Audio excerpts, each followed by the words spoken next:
Robert Jenrick has emerged as the frontrunner in the race to replace Rishi Sunak after Dame Priti Patel was knocked out. The Conservative Party's 121 MPs voted to oust the former Home Secretary in the first round of votes. Former Immigration Minister Mr. Jenrick picked up 28 votes, with bookmakers' favourite Kemi Badenoch in second place on 22. Shadow Home Secretary James Cleverly was 1 vote behind on 21, Shadow Security Minister Tom Tugendhat on 17 and Shadow Work and Pensions Secretary Mel Stride on 16. Dame Priti picked up just 14 votes. Mr. Tugendhat said it was a privilege to have made it through the first round and paid tribute to Dame Priti. He added, Mel, James, Kemi and Robert are all friends and good Conservatives. However, only I can deliver the Conservative revolution that our party and our nation need.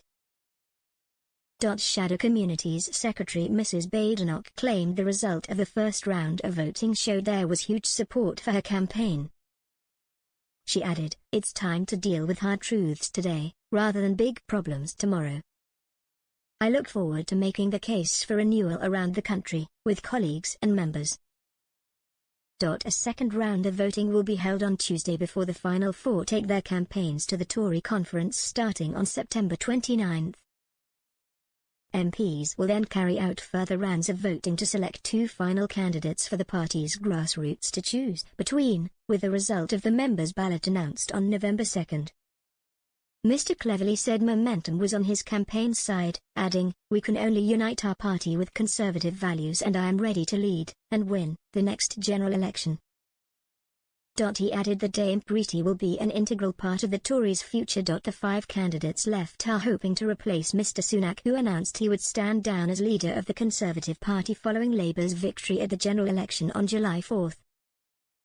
The new Tory leader will not be in place in time to respond to Chancellor Rachel Reeves' autumn budget on October 30. This has caused some to call for a shortening of the race to allow the new chief to be in the role before then. The Tories are in opposition for the first time since 2010, meaning Mr. Sunak's replacement will spearhead its attacks against Labour.